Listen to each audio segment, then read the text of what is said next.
Ini saya dukung 4 kali. Yang pertama menang pileg, yang kedua menang pilpres, Pak Erlangga sebagai Presiden RI tahun 2024, yang ketiga menang pilkada, yang keempat Pak Mulyono jadi Bupati Karawang. Bismillahirrahmanirrahim.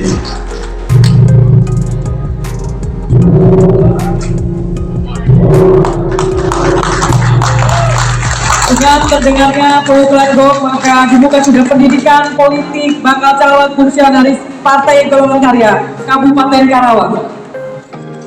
Boleh tepuk tangan untuk kita semua. Selanjutnya mohon berdiri untuk menyanyikan Mas Golkar. Golongan Karya maju bangsa Indonesia.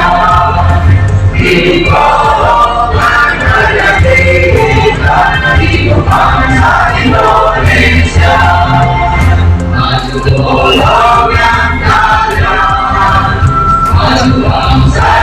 Golkar, Indonesia, Erlangga, Presiden, Mulyono, Bupati, Golkar.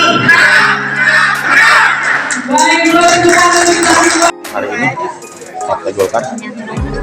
Ya, hari ini ada dikpol fungsionaris yang diperuntukkan bagi para caleg ya.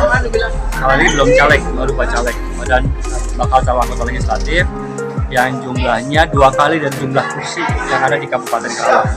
Kabupaten Karawang 50 kursi, artinya 100 orang. Nah, nanti dari 100 orang ini diterjunkan langsung oleh Ketua Golkar Karawang, Pak Mulyono, dengan surat tugas selama 3 bulan dinilai menjadi 150%. Nah, 6 bulan kemudian dinilai lagi dari 150% dirampingkan menjadi 100%. Tugasnya 3, memenangkan pileg di Kabupaten Karawang 20%, memenangkan Pak Erlangga Hartarto sebagai Presiden RI tahun 2024 tanggal 14 Februari nanti, dan memenangkan pilkada di bulan November 2024. Nah, pilkada 2024 dan tentunya kita akan mendorong kader internal partai kita, kader terbaik Partai Golkar di Karawang untuk maju menjadi calon bupati. Terus target dari DPD dari Golkar sendiri untuk di 2024 untuk Tadi kan target sudah bahwa pileg itu kita menargetkan 20%. Kita berharap dari 7 kursi menjadi 10 kursi ya, sehingga kita bisa mencalonkan sendiri walaupun kadernya kader dari kita, tapi kita tentunya tetap ingin berkoalisi. Semakin banyak yang berkoalisi kan lebih baik, kekuatan lebih baik. Dan kita ingin mendorong kader terbaik. Tadi kita mendengar di dalam forum itu, saya mendengar, kebetulan saya ketua pemenangan pemilu wilayah Jawa 1 di DPP, kita mendengar bahwa ada aspirasi, harapan bahwa Ketua Golkar Karawang, Pak Mulyono, yang ingin didorong oleh para kader untuk menjadi bakal calon bupati. Nah, itu akan kami terima, akan kami bahas nanti di DPP. Pesan bagi seluruh kader Partai Golkar Kabupaten Karawang di pendidikan politik ini dari sekjen DPD Partai Golkar Jawa Barat. Ya, tadi saya sampaikan bahwa posisi Partai Golkar hari ini posisinya sedang diminati masyarakat. Ya. Survei yang terakhir, bukan survei dari Golkar, survei partai lain, di Jawa Barat kita sudah nomor 2, hanya terpaut sedikit dengan yang nomor 1. Ini kepengurusannya baru berjalan 1 tahun lebih. Insya Allah kita ingin menang di pemilu, tidak hanya di pileg, pilpres maupun pilkada. Nah, oleh karena itu tadi kita bilang, saya sampaikan untuk teruslah turun ke masyarakat, ya teruslah bersama rakyat, perjuangkan apa yang menjadi harapan masyarakat. Karena pada akhirnya mereka lah yang akan memilih. Jadi bukan tampil hanya di mohon maaf, hanya tampil di videotron, di billboard, di bando, tapi turun di masyarakat. Pahami apa kebutuhan masyarakat, pahami apa kesulitan masyarakat, masalah pendidikan, masalah kesehatan, masalah pertanian, masalah pengairan, masalah pupuk, masalah apa, pahami dan bantu masyarakat untuk mengurangi kesulitan ini. Untuk Pak Ketua Mulyono setelah mendapat dukungan dari baik dari DPD Golkar Provinsi maupun dari seluruh Partai Golkar Karawang untuk maju di pilkada, gimana tanggapannya? Tanggapan saya kita yang pertama adalah bagaimana kita bisa melakukan perjalanan legislatif. Sekarang kita bekerja dulu dengan membuatkan struktur partai di tingkat partai. ya. Tadi sudah dijelaskan kita sudah 6.400-an dengan satu sudah termasuk KTP. Tinggal kita melakukan pembinaan, kemudian pemeliharaan partai itu sendiri. Ya. Kalau ada mantan kepala desa yang jadi anggota legislatif, minimal upaya-upaya pembelaan terhadap masyarakat desa itu jauh lebih mengena gitu, karena dia pernah terjun langsung bagaimana membuat komunitas masyarakat sejahtera, tertib dan lain sebagainya. Itu dari pelaksanaan langsung, bukan kata orang. Nah, saat ini kan Pak Alex saat ini sebagai kepala desa dan ingin berjuang lebih untuk masyarakat. Pak Alex sendiri melihat kondisi sosial di Dapil 3 ya, mewakili Dapil 3, seperti apa hingga saat ini? Iya, kita lihat perkembangan politik dan peran serta politik dalam pembangunan di desa itu sangat-sangat terpengaruh kepada seberapa besar suara partai politik itu bisa disumbangkan. Jadi mereka tidak lagi melihat bahwa seorang anggota DPR itu milik semua masyarakat yang menjadi konstituen di wilayah dapil itu, tidak. Tapi mereka rata-rata memperjuangkan dan mempertahankan hegemoni politiknya di satu wilayah. Kalau di satu desa ini Golkarnya menang, maka aspirasi Golkar banyak ke situ. Kalau di satu desa PDIP menang, pastilah PDIP aspirasinya banyak yang ke situ. Yang kasihan desa yang tidak melahirkan seorang legislator. Gitu, terseok-seok mereka. Kurang terwakili mungkin ya. Kepala desanya bekerja keras sekali, hanya lewat jalur eksekutif, tidak legislatif. Kalau seimbang antara jalur legislatif dan eksekutif, insya Allah dengan 6 tahun kepala desa bisa membangun desanya dengan baik. Nanti sejalannya ada legislasi dengan eksekutif. Jelas tidak. Legislatif sudah jelas. Brand image-nya itu sudah kepentingan politik partai. Bohong kalau tidak itu. Nah, eksekutif dalam hal ini pemilik kewenangannya adalah pimpinan dalam hal ini bupati, walaupun produknya adalah produk politik, tetapi paling tidak dia ada benang merah garis yang tidak bisa dilewati, struktural. Umpamanya dana-dana yang datang dari pemerintah pusat sebagian untuk ini, nah itu sudah bisa lagi di otak-atik ya. Beda lagi dengan aspirasi, mau satu desa ditumpuk 100% aspirasi, nggak ada masalah. Kenapa? Nggak ada tuh anggota dewan yang ngasih aspirasi satu desa 5 titik kemudian besok dilaporkan ke KPK, nggak ada. Atau kemudian ada satu desa yang sama sekali tidak dapat aspirasi kemudian lapor ke Polres, nggak dilayani. Karena memang domainnya bukan domain hukum, tetapi domain politik.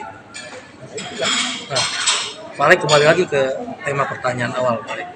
Setelah ya kan sering beberapa kali turun ke daerah ya Pak Alex ya, ke Dapil 3 khususnya, dan menanyakan kepada beberapa tokoh masyarakat bahwa mereka juga antusias jika diwakili oleh sosok kepala desa seperti Pak Alex ini kan.